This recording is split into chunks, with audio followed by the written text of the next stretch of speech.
Oh my god, guys, hi. Cold opening here. It's Alyson, duh. I'm literally, editing the episode right now and, about to publish it. I'm literally typing up the show notes, and I just saw the news drop that Viola Davis is Dr. Gale! I'm so freaking excited! Ah! Oh my god, I wanted it so badly, I didn't think it would actually happen, but it's happening! Oh my god! Okay, enjoy the episode, guys. Oh, also, the photo was released of Tom and Rachel as Coriolanus and Lucy Gray. Oh my god, I'm so excited for this movie. Okay, yeah, enjoy the episode.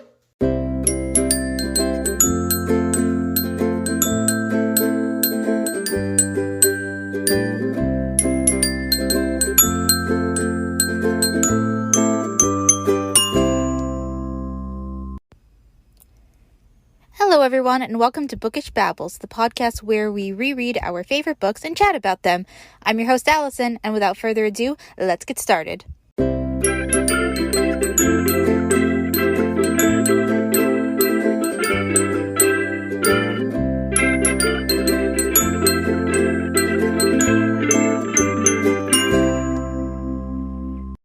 Hello everyone, and welcome to episode 26 of Bookish Babbles. Today we're going to be talking about chapters 7 to 9 of Catching Fire by Suzanne Collins, and we're also going to be wrapping up part 1 of the book. Woo! So, just a few things before we get started.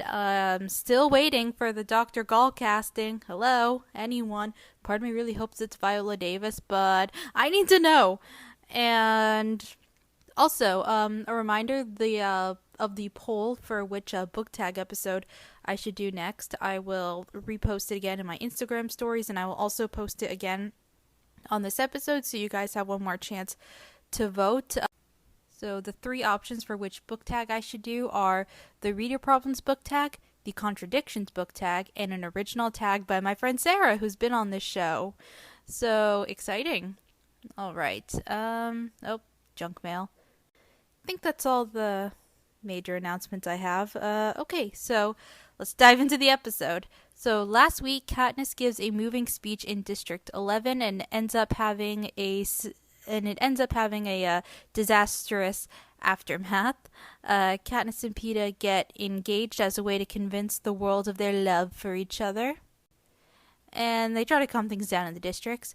Katniss ultimately fails Snow's request, and clear evidence of an uprising causes her to make plans to run away.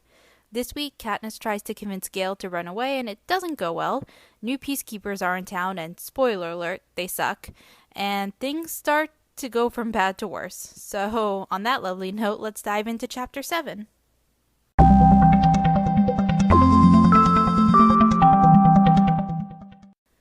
Okay, so this chapter opens with Katniss in the woods. We see her leaving a bag filled with food and a flask of hot tea on the ground. She also has 3 broken twigs lying in the snow in the shape of an arrow, and this is her way of telling Gale where to go once he comes to their meeting spot. Katniss heads to the lake, since she no longer trusts their usual spot in order to talk freely, which, after Snow creepily whispering in her ear and being all like, I know about the kiss, I don't blame her. And Katniss isn't even entirely sure if Gale will come, but she hopes so, since there are things she needs to talk about with him. Then we get a brief flashback to the moment after Katniss saw the footage of the uprising in District 8 back at the mayor's house. After leaving the mayor's study, Katniss went to Madge's room, where she's brushing her hair and wearing the same dress that she wore at the reaping. And I'm going to read their conversation on page 91. 1, because I love Madge, and this is a part where we get more hints at the history of the Mockingjay pin, and 2, because it's my podcast, and I can read whichever passages I feel like reading. So, yeah.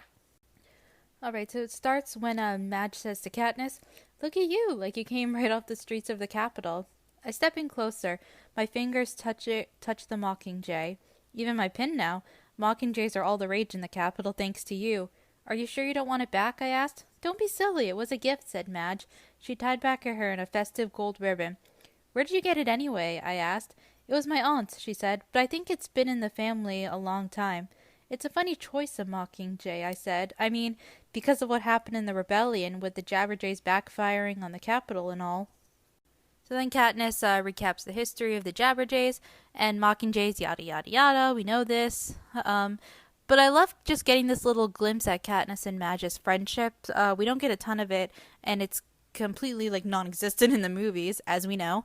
And we learn here for the first time that the Mockingjay pin originally belonged to Madge's aunt, but it also was probably in her family for longer. And it's no accident that Suzanne put that line in the book. There is a longer history to the Mockingjay pin than even the one we get, but we might never know, because Suzanne loves to keep us speculating, hence what she did to Lucy Gray. But anyway, we don't know yet that the Aunt Madge is talking about was a tribute in the Hunger Games, more specifically the same games as Haymitch. We'll get more into that when we get there. But the thought occurs to me, so we talked about last time how before the rule change happened during the 74th games, Haymitch had to basically choose which kid he was going to try and get home, and he tells us that he chose Katniss mostly because it's what Peeta would want, but now I can't help but wonder if maybe, I don't know, he saw saving Katniss as a way of making up for not saving Maisie during his games. I mean, Katniss is literally wearing the same pin she wore it on the train at the first breakfast they ate together, so if Haymitch saw it, it had to be freaky for him. Anyway, back to the text. So we're still in the middle of the flashback with the conversation with Katniss and Madge, so I'm picking it up on page 92. It starts with Madge saying, but mockingjays were never a weapon, said Madge. They're just songbirds, right? Yeah, I guess so, I said. But it's not true. A mockingjay bird is just a songbird. A mockingjay is a creature the Capitol never intended to exist. They hadn't counted on the highly controlled Jabberjay having the brains to adapt to the wild, to pass on its genetic code, to thrive in a new form.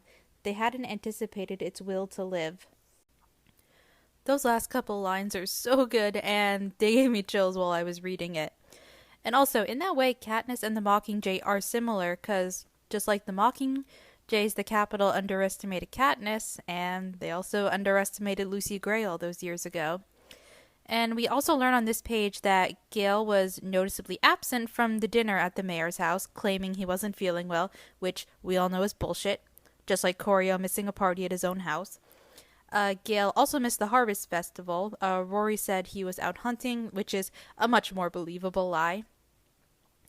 So after a couple hours, Katniss reaches the lake and sets up in the little house by the edge of the lake. House, quote-unquote, meaning one room and no electricity or plumbing whatsoever. And it's clear that Katniss and her father were the last people to use it, since the wood pile that they made all those years ago is still in the corner of the room. So she starts a fire and waits for Gale. And before she and her father, the last person to probably use the lake house that we know of was Coriolanus and Lucy Gray, so there's that. Anyway, Gale ends up making good time, and before you know it, he's standing in the doorway with a bow and arrow and a dead turkey that he got on the way. And he's also holding the bag Katniss had laid out for him, though unopened, since he's still mad at her, kind of like how Katniss refused to accept any kind of help from her mother for years. The big difference, though, here is that Katniss is angry at her mother for mentally abandoning her and Prim, forcing 11-year-old Katniss to grow up much too quickly and deal with all that. Gale's freezing Katniss out because she got engaged in order to keep everyone alive. Okay, maybe I'm being a little too hard on Gale right now, since at this point he doesn't know the full context of everything and that his life is being seriously threatened, but still. Okay, so Katniss gets straight to the point and tells him outright, "Hey, you big dummy, President Snow personally threatened to have you killed." And Gale's response is, "Anyone else?" I don't know why I laughed when I read that. I guess because that just feels like the reaction of a man who has zero fucks to give in the moment. To the point where you hear really bad news and just go, "This may as well happen." And then Gale says, "Well, thanks for the heads up." And it makes Katniss laugh. And it'll probably be one of the last lighthearted moments between them, which is so sad. Okay, so then Katniss tells him everything from the night she and Peeta were crowned victors to failing to calm things down on the victory tour. While she's talking, Gale sets up the food that was packed and then asks about the plan to fix everything. And this is when Katniss says that they need to run away. And Gale's actually elated by the idea, so much so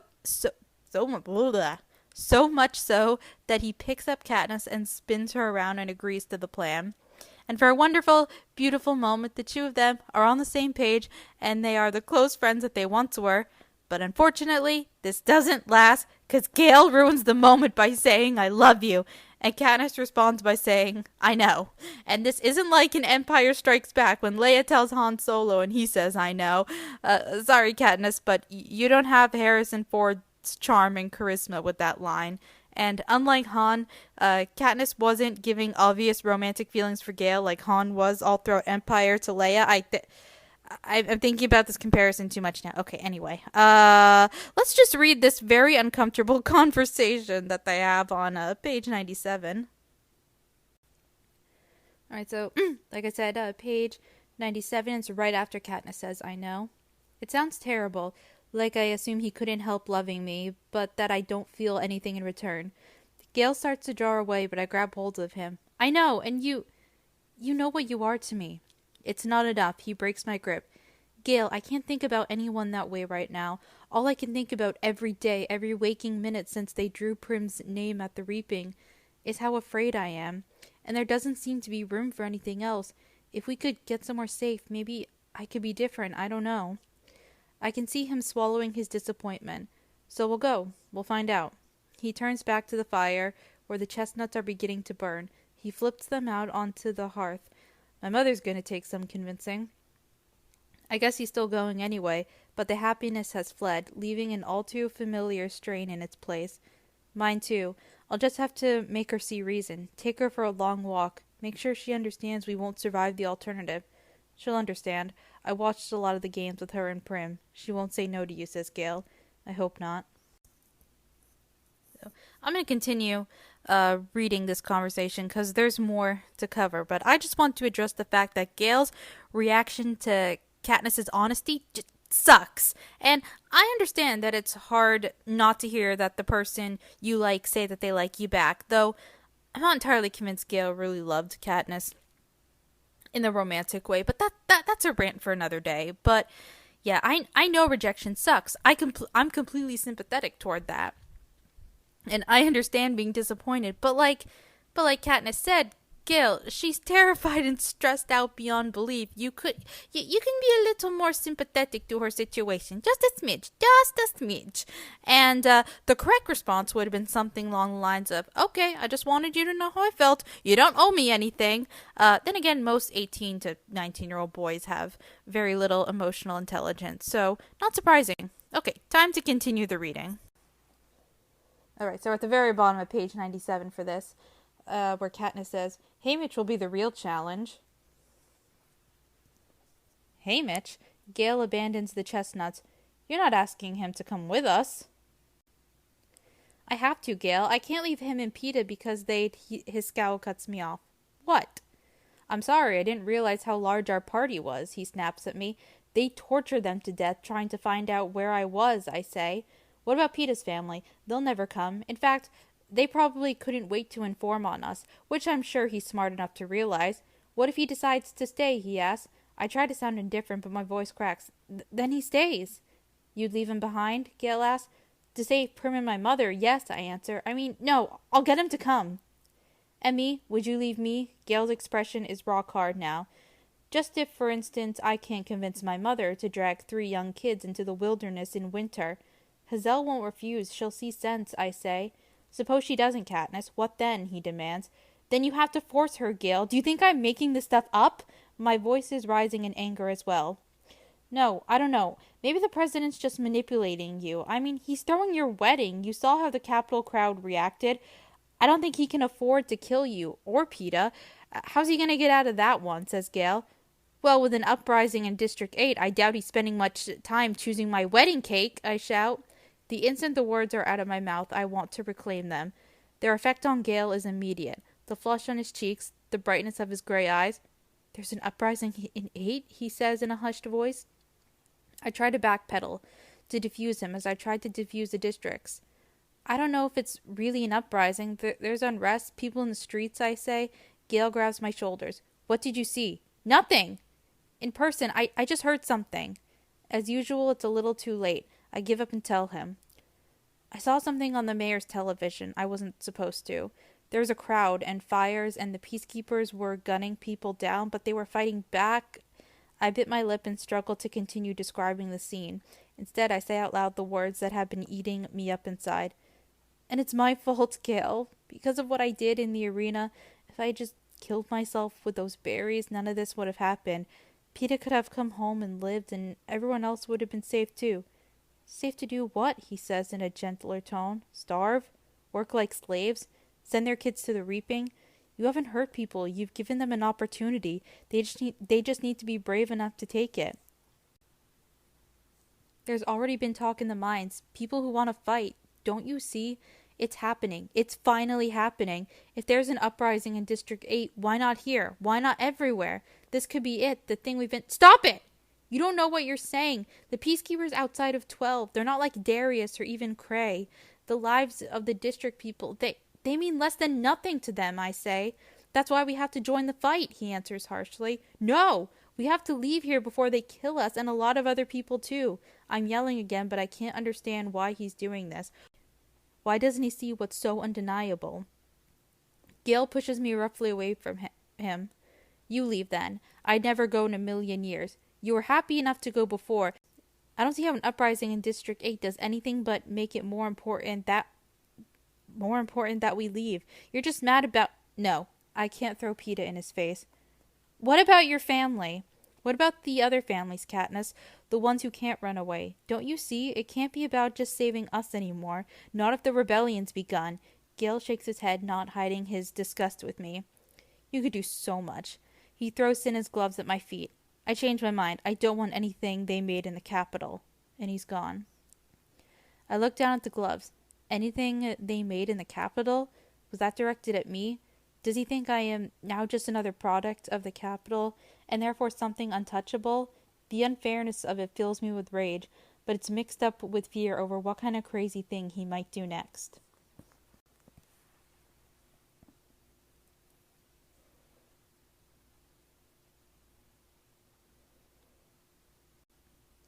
So this conversation is really interesting, and there's a lot to unpack here.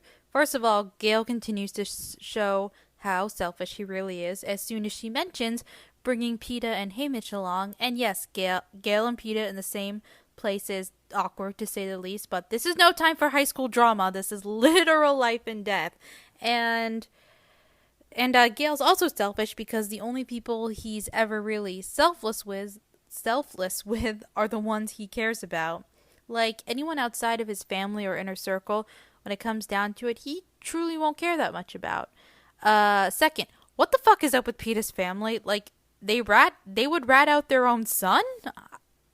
I mean, we know his mother sucks, but she'd really do that? Or maybe it's just Gale being Gale and seeing the worst in people? I don't know. Either way, it's kind of a miracle Peeta turned out the way he did. Oh, and then Gale gets all whiny, being like, oh, would you leave me? Which, the more time passes, the less I can tolerate Gale. Just why? Your literal lives are in danger, Gale. And now is not the time to be all, do you like me? How much do you really like me? Grow up! We don't have time for this. No joke, I wish Gale was actually Katniss's cousin, so we wouldn't have to put up with all this bullshit. Okay. Then the conversation shifts once Katniss mentions the uprising in District 8, and then that's where the conversation gets really interesting, because in a way they're both right. Like, Gale's right when he says that everything's becoming bigger than just the two of them and their families, and he's right to want to fight back. And like Katniss says, he's born a rebel, which, we'll see in the next book, the good, the bad, and the ugly. And he's right about Katniss having potential to do so much to help. But Katniss is also right to want to run away in this moment. Like, she's afraid that everyone she loves could be killed at any moment. No idea how to really help. And not to mention, still very traumatized about being in the Hunger Games. Again, PTSD is no joke, and it wears you out. And Katniss should be taking care of her mental health, not fighting in a war, but unfortunately, District 12 has a shit healthcare plan. I guess the Capitol doesn't think to give the victors a therapist to talk to. Then again, that's not really surprising. And Gale just throws his hissy fit and leaves. And he leaves Katniss alone to try and figure out what to do next. She thinks about going to Hazel on her own to get her to convince Gale to leave. She stamps out her fire, then decides to propose her runaway plan to Peeta next. Conveniently, runs into him as he's leaving the victor's village. He's on his way to have dinner with his family, and she offers to walk him there. And the road from the village to town gets so little use that it's generally safe enough for them to talk there. And Peeta has a much better reaction to the whole running away proposal, even when Gale's brought up. And then Peeta manages to be supportive and honest at the same time. What a concept. But basically, he tells Katniss that he will go along with whatever decision she makes about staying or going. And he's also honest by telling her that he doesn't think she'll actually go, because he knows that deep down Katniss isn't the selfish person that she thinks she is. And Peeta also suggests that they should talk to Haymitch first, since he can help them think everything through. And then they hear a strange noise that Katniss doesn't recognize, but I think Peeta does, ? Just purely based off that line. His face suddenly hard after he hears the sound, which we know is a whip. So why does Peeta know that sound? I have so many questions. Please tell me Peeta's family isn't that messed up. I hope not, but I can't stop thinking about this, and it's not good. Anyway, no time to dwell on that. They get to the square, and Peeta gets a look at what's happening before Katniss does and tries to get her to go home. And not just him, people around them tell Katniss to leave since she'll make things worse. Someone even says she'll get him killed. And the chapter ends with Katniss pushing her way through the crowd and seeing Gale in the middle of the square being whipped. So, time for a break. When we come back, we'll get into the aftermath of all that.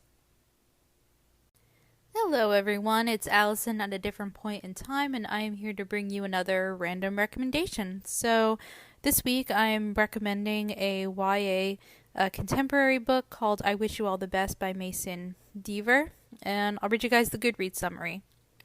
When Ben DeBacher comes out to their parents as non-binary, they're thrown out of their house and forced to move in with their estranged older sister Hannah and her husband Thomas, whom Ben has never even met.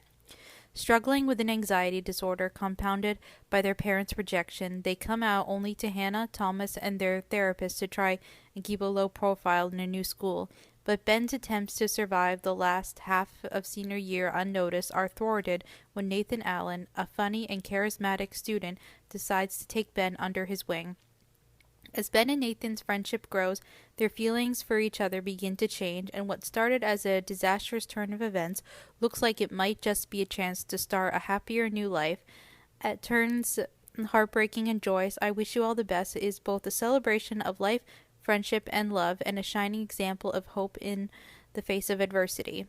So yeah, this was a really good book, and I love it, and I can't stop thinking about it, but still, trigger warning for parental abuse, and main character does have an anxiety disorder, so know that going in as well. But yeah, it's a really like emotional and wonderful story, and also has the best therapist character I've ever seen in any piece of fiction in a while, which is fantastic. There needs to be great therapy characters, because I think everyone should know that there are really good therapists out there who genuinely care and can help you. But yeah, I Wish You All the Best by Mason Deaver. Like I've said multiple times, fantastic read. And with that being said, let's get back to the episode. And we are back. So we pick up right where we left off. Gale is currently in a terrible situation, and Katniss, being Katniss, just runs straight into the situation, despite everyone telling her not to. Still tries to stop it. So she puts herself in between Gale and the whip and takes the full force on the left side of her face. Ouch! And the person holding the whip is a peacekeeper she doesn't recognize. And luckily, before Katniss can take another hit, Haymitch shows up to save the day. He also trips over Darius, who's currently lying on the ground with a huge lump on his head, so we can guess he got into some serious trouble there. Because we all know Darius is one of the good peacekeepers who sees the humanity in District 12 citizens, so naturally, only bad things can happen to him. Anyway, Haymitch starts putting up a fuss to save Katniss and Gale by complaining that Katniss's face is now ruined and she has a photo shoot coming up and even threatens to call the Capitol. So, Haymitch Abernathy, everybody, using the Karen strategy for good. We love to see it. Anyway, then PETA steps in and backs up Katniss. These guys are probably the only three who can stand up to the new head peacekeeper like this, and we have no idea what happened to Cray, and we will never know. But luckily for them, the backup squad is mostly made up of peacekeepers that Katniss recognizes from the Hob, and the one who ends up speaking up is a woman named Pernia. She's a regular at Greasy Say's stall. She ends up saving the day by saying that Gale's received the quote-unquote official amount of lashes for the first time offense, and everyone nods in agreement, though no one actually knows the real protocol. So in the end, they're all let go and they take Gale back to Mrs. Everdeen, and most of the square has cleared by now, everyone now quickly being afraid to associate with Katniss and crew. Though at least the woman at the clothing stall sells them a board to carry Gale on, but tells them not to tell anyone where they got it from. And Levy, one of Katniss's old neighbors from the scene, goes to get Hazel. And as they all make their way to Mrs. Everdeen, we get the full story of what exactly happened to Gale. So, after Gale had his not-so-successful conversation with Katniss at the lake house, he took the wild turkey he caught, and as he's done so many times, to Cray, because Cray, the old head peacekeeper, would always buy turkeys from him, but surprise! Cray's no longer there. They suddenly have a new head peacekeeper whose name is Romulus Thread, and he sucks. And the crazy part is that Cray had been seen buying liquor that morning, but now no one knows where he is or what happened to him. So, what do you guys think happened to Cray? I'm pretty sure nothing good happened. I doubt he was given a comfy retirement pension. Probably got arrested on charges of, not doing his job properly or something like that. Needless to say, Thread isn't so lenient with the rules like Cray was, so he immediately arrests Gale, took him to the square, where he kind of had no choice but to plead guilty, but at least he was able to claim that he found the turkey wandering around the fence and, stabbed it with a stick.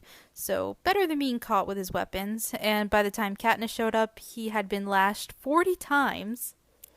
And as for Darius, he had tried to stop what was happening after about 20 lashes, but didn't go about it very well, because Darius stepped in and tried to physically stop Thread by grabbing his arm, and as we saw earlier, that didn't end well.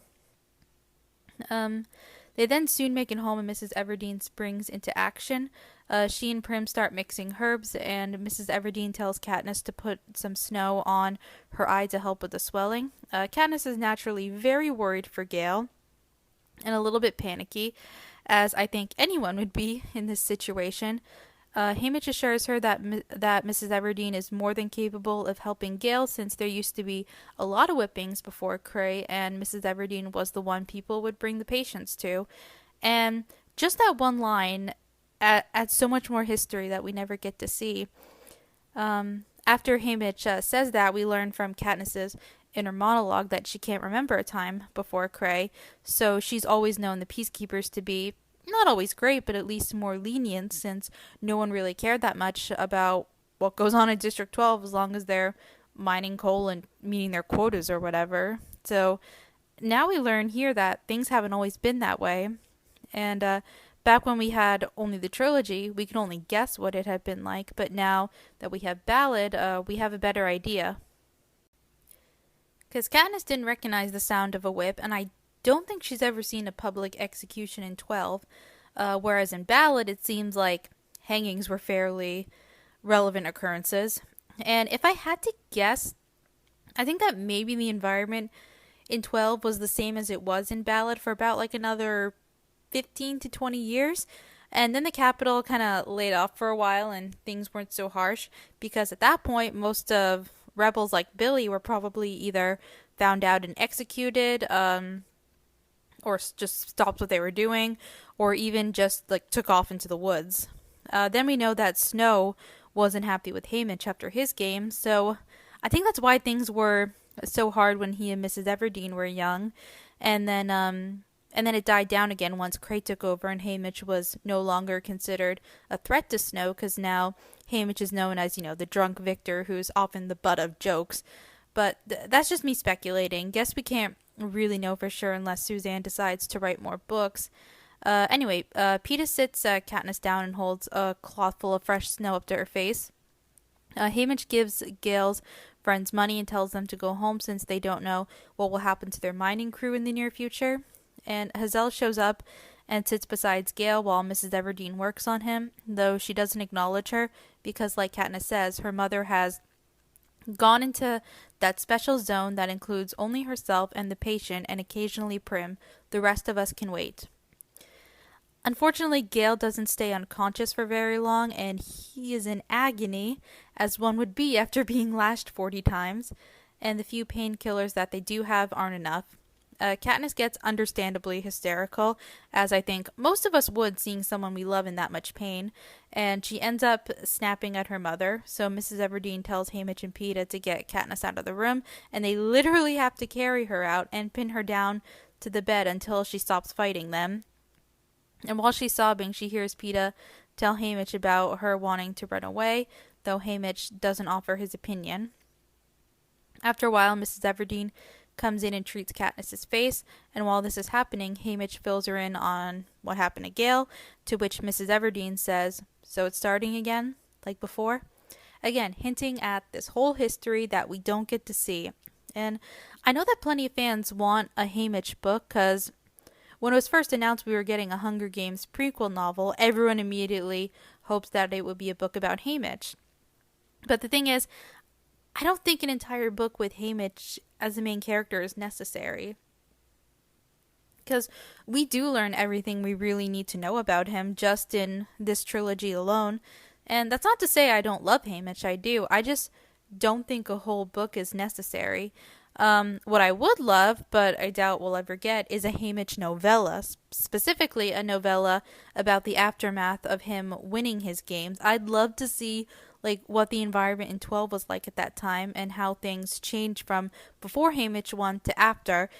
It'd be depressing as hell, though, because we know that shortly after he comes home, Haymitch's family is killed, but still really interesting just to, learn more about 12's history. Anyway, back to the present story. Haymitch makes a comment about who would have thought they'd be sorry to see old Cray be gone, which just shows how low the bar is for peacekeepers. Cause sure, Cray was generally lenient, but he still sucked. Why?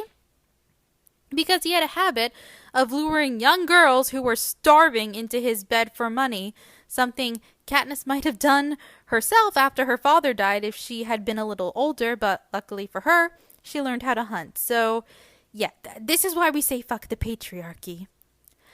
Just then the doorbell rings and Katniss shoots out of bed, worried that peacekeepers are coming for Gale, but it isn't peacekeepers, it's Madge. She gives them a box with half a dozen vials of morphling for Gale, saying she got them from her mother, and then she leaves. And I think this is the last time we see Madge make an on-page appearance, which is so sad, because I love her. Okay. Anyway, I'm just going to think about that now. Moving on. What was I saying? Oh, yeah. And so Madge leaves. And Katniss gets angry because Haymitch seems to imply that maybe there's something going on between Gale and Madge. And when, with that line where he's like, she must really like strawberries, because, Katniss and Gale used to sell strawberries to her. And this is the scene that sparked all the Gale Madge fan fiction, which I get the appeal. I shipped it too back in the day, but honestly, Madge deserves better. If PETA weren't in the picture, I'd be hardcore shipping match with Katniss. Anyway, Hazel has to go home in order to take care of the other kids, and Katniss sits beside Gale for the rest of the night, and she gets nostalgic for the early days of their friendship. And I'm just going to read from there on page 117 to the end of the chapter, since the writing is just so good. For the first time, I reverse our positions in my head. I imagine watching Gale volunteering to save Rory in the reaping, having him torn from my life, becoming some strange girl's lover to stay alive, and then coming home with her, living next to her, promising to marry her. The hatred I feel for him, for the phantom girl, for everything, is so real and immediate that it chokes me. Gale is mine, and I am his. Anything else is unthinkable. Why did it take him being whipped within an inch of his life to see it? Because I'm selfish. I'm a coward. I'm the kind of girl who, when she might actually be of use, would run away to stay alive and leave those who couldn't follow to suffer and die. This is the girl Gale met in the woods today. No wonder I won the games. No decent person ever does. You saved PETA, I think weakly, but now I question even that. I knew good and well that my life back in District 12 would be unlivable if I let that boy die. I rest my head forward on the edge of the table, overcome with loathing for myself, wishing I had died in the arena, wishing Seneca Crane had blown me to bits the way President Snow said he should have when I held out the berries. The berries. I realize the answer to who I am lies in that handful of poisonous fruit. If I held them out to save PETA because I knew I would be shunned if I came back without him, then I'm despicable. If I held them out because I loved him, I am still self-centered, although forgivable. But if I held them out to defy the Capitol, I am someone of worth. The trouble is, I don't know exactly what was going on inside me at that moment. Could it be the people in the districts are right? That it was an act of rebellion, even though it was an unconscious one? Because deep down I must know it isn't enough to keep myself or my family or my friends alive by running away. If I could, it wouldn't fix anything. It wouldn't stop people from being hurt the way Gale was today. Life in District 12 isn't really so different from life in the arena. At some point you have to stop running and turn around and face whoever wants you dead. The hard thing is finding the courage to do it. When it's not hard, well, it's not hard for Gale. He was a born rebel. I'm the one making an escape plan. I'm so sorry, I whisper, and lean forward and kiss him. His eyelashes flutter, and he looks at me through a haze of obvieties. Hey, Catnip. Hey, Gale, I say. Thought you'd be long gone by now, he says. My choices are simple. I can die like Quarry in the woods, or I can die here, beside Gale. I'm not going anywhere. I'm going to stay right here and cause all kinds of trouble. Me too, says Gale. He just manages a smile before the drugs pull him back under. How dare Suzanne be such a good writer? The nerve. Anyway, time for a break. When we come back, we will talk about Chapter 9. Alright, here was another recommendation, and this one's going to be a musical. I know Percy Jackson series has been getting buzz in the book world recently because they just wrapped filming the first 2 episodes for season 1, and we're all freaking excited and I love it. So this is just me telling you that if you haven't listened to the Lightning Thief musical soundtrack and you're a fan of musicals and Percy Jackson, go do it, because it's one of my favorite musicals. I absolutely love it. It is so campy and ridiculous, but it's so much fun. And it is such a good adaptation as well of just the original book. A lot better than the movies, obviously. And hopefully, the show will be so amazing that the musical will now be the second best adaptation. But yeah, the Lightning Thief musical, I can find it on Spotify and Apple Music. So it's fantastic. Go listen to it. Okay. Excuse me. Back to the show. Alright, and we are back. So the chapter opens with someone shaking Katniss awake. She had fallen asleep with her head on the table and holding Gale's hand. And it's PETA, because, gotta add as much drama as possible to the situation. And Katniss is reminded that no matter what she does in regard to her love life, she's hurting someone. and Peta doesn't even ask for an explanation when she says that she no longer wants to run away. Again, guys, act more like Peta. Anyway, so he convinces Katniss to go get some sleep, and she goes to bed, only to be greeted by nightmares of Clove in the arena cutting into her face with a knife, and even transformed into one of the mutts for good measure. And, just to make sure the dream is as creepy as possible, I guess. And when Katniss wakes up, she has to remind herself that the dream wasn't real, that the wound on her face was given to her by Thread the previous day and not Clove in the arena. And she also wishes that Peta was there to hold her, but then reminds herself that she chose Gale in the rebellion. So, I'm no expert when it comes to romance, but I'm pretty sure that if you constantly have to remind yourself of who you love, then it's probably a sign that the relationship isn't a good idea. Just a thought. Anyway, there's a blizzard going on outside, so that's nice, because, it means that it's now very unlikely that peacekeepers will come knocking on their door. So it gives Katniss time to think and plan. She also has to contemplate what directly going against the Capitol would mean. That at any moment she could be arrested, even tortured and or executed. And it would also mean that her friends and family could share that same fate, which is the hardest thing for Katniss to come to terms with, since the thing she wants most in the world is to keep her little sister safe, which launches into another great passage because, like I said, Suzanne Collins has the audacity to be a fantastic writer. So I'll read it for you guys. It starts on page 122. I can't let the Capitol hurt Prim. And then it hits me. They already have. They have killed her father in those wretched mines. They have sat by as she almost starved to death. They have chosen her as a tribute, then made her watch her sister fight to the death in the games. She has been hurt far worse than I had at the age of 12, and even that pales in comparison with Rue's life. I shove off the blanket and suck in the cold air that seeps through the window panes. Prim, Rue, aren't they the very reason I have to try to fight? Because what has been done to them is so wrong, so beyond justification, so evil that there is no choice, because no one has the right to treat them as they have been treated? Yes, this is the thing to remember when fear threatens to swallow me up. What I'm about to do, whatever any of us are forced to endure, it is for them. It is too late to help Rue, but maybe not too late for those 5 little faces that looked up at me from the square in District 11. Not too late for Rory and Vic and Posey. Not too late for Prim.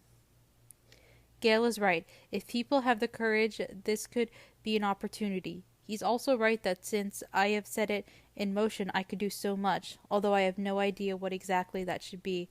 But deciding not to run away is a crucial first step.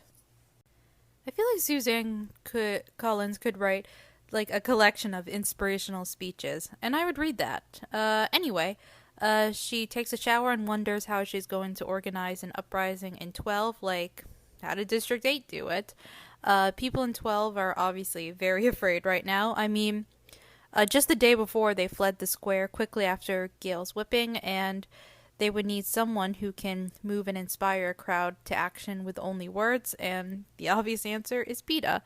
So then Katniss goes downstairs and finds her mother and Prim taking care of Gale. Mrs. Everdeen comments that it's a good thing they have Snow to help with the healing, and the one time Snow was helpful in the series. Get it? Anyway, that was a bad joke. But yeah, when Katniss asks her mother what they did to cure injuries from whippings during the summer months, Mrs. Everdeen replies with, "Try to keep the flies away."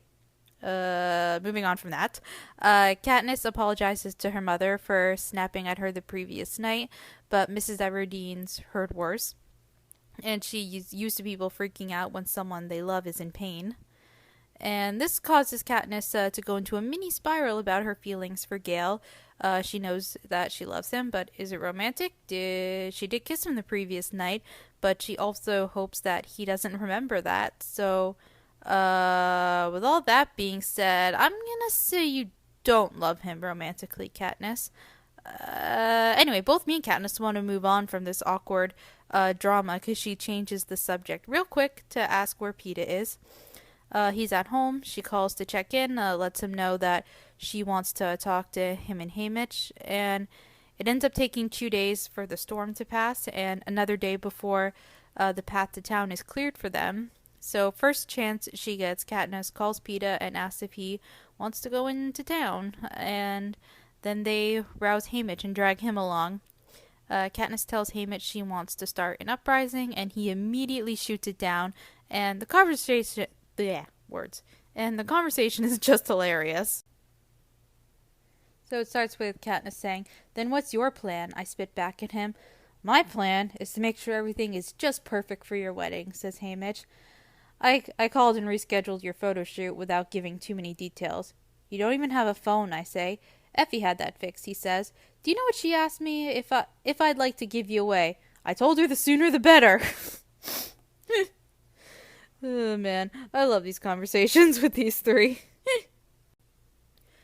And the conversation then stops when a crew of people who are shoveling snow pass by, and then they arrive in the square. And Katniss and Peeta's earlier assumptions about how nothing really happens during a blizzard were very wrong. So there are new Pan Am banners hanging up. The cobblestones have been swept clean. Peacekeepers are in shiny new uniforms, and more are on rooftops occupying a nest of machine guns. And worst of all, there are new constructions, including an official whipping post, stocks, and gallows at the center of the square. And even worse, believe it or not, the Hob is now on fire. I wonder if Snow personally ordered that, since, we know he has history there. Hamish goes to see if he can buy any rubbing alcohol from the apothecary, which I do not recommend drinking, Hamish. And Peeta goes with Katniss to check on Hazel. And the streets are almost completely deserted. Most people are hiding in their homes. Katniss sees them peeking out through doors and cracks in the shutters. And Katniss realizes that this is not the place to try and have an uprising, and that people in 12 are too scared. And most of them consider a trip to a Hob to be wild and dangerous. So, heck, people are now pulling their children away from the window at the sight of her and Peeta. So, good luck starting an uprising with them. And when they get to Hazel's, she's busy tending to a very sick Posey, and we learn from her that the mines are closed until further notice. And also, people are now afraid to hire Hazel for her washing services. And Rory, being the sweetheart he is, hugs his mother and assures her that everything will be all right, a trait he clearly doesn't get from Gale. Wonder what their father was like. We never learn anything about him, about Mr. Hawthorne, other than dying in the same mining accident as Mr. Everdeen. And they check on the Hob, which is still burning. Katniss and Peeta go back to the square. Katniss buys some cake from Mr. Millark while he and Peeta chat, and Katniss does not recognize any of the peacekeepers in the square now, and things go from bad to worse as the days pass.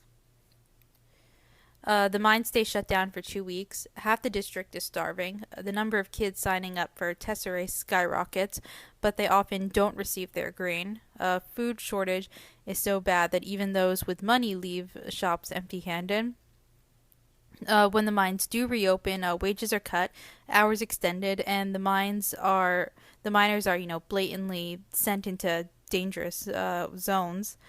Oh, and the food that arrives on parcel day is spoiled and defiled by rodents, and people are constantly dragged in for offenses so long overlooked, everyone forgot they were even offenses in the first place.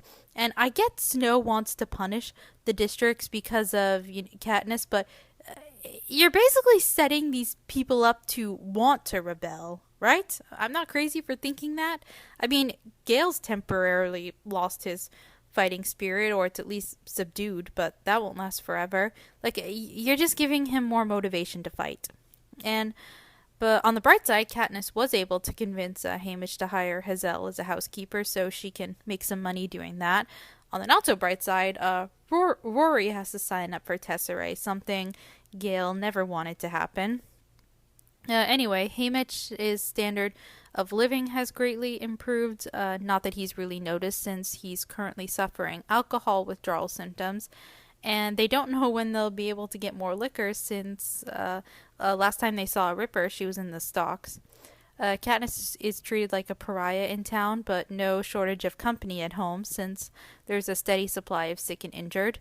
The woods are forbidden, absolutely no exceptions. Even Gale doesn't challenge this, but Katniss does, because she's Katniss. What finally pushes her to run off into the woods is the arrival of all the wedding dresses, with a note from Effie saying that President Snow approved of them himself. And Katniss can't make any sense of why Snow wants to seemingly go through with the wedding now. But so, in order to get away, she heads off to the lake, which takes twice as long as usual for her to get there. Nothing else to really be said about this chapter except to read the end of it. I arrive soaked with sweat under the snowsuit while my face is numb with cold. The glare of the winter sun off the snow has played games with my vision, and I am so exhausted and wrapped in my own hopeless thoughts that I don't notice the signs. The thin stream of smoke from the chimney, the indentations of recent footprints, the smell of steaming pine needles. I am literally a few yards from the front door of the cement house when I pull up short, and that's not because of the smoke or the prints or the smell. That's because of the unmistakable click of a weapon behind me. Second nature, instinct. I turn, drawing back the arrow, although I know already that the odds are not in my favor.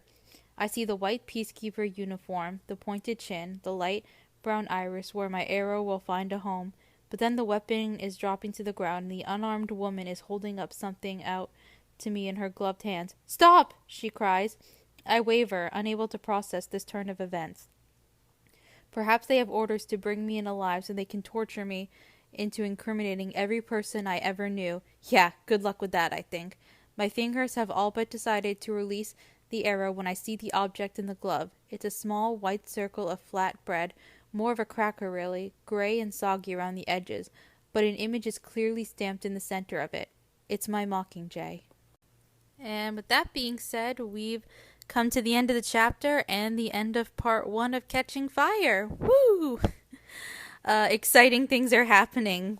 So next time we will be covering chapters, We'll be covering chapters 10 to 12, and we'll starting part 2, which is called The Quell. Don't forget to check out the poll so you guys can vote on which episode which book tag episode I will do next. Instagram, TikTok, YouTube channel, all in the show notes. I also recently made like a little mini vlog on YouTube's, because lately I've been having fun making some bonus content on there. But yeah, I think that's everything I need to cover for today. Thank you all so much for listening. I hope you all have a great day / night, and I will talk to you guys next time. Bye!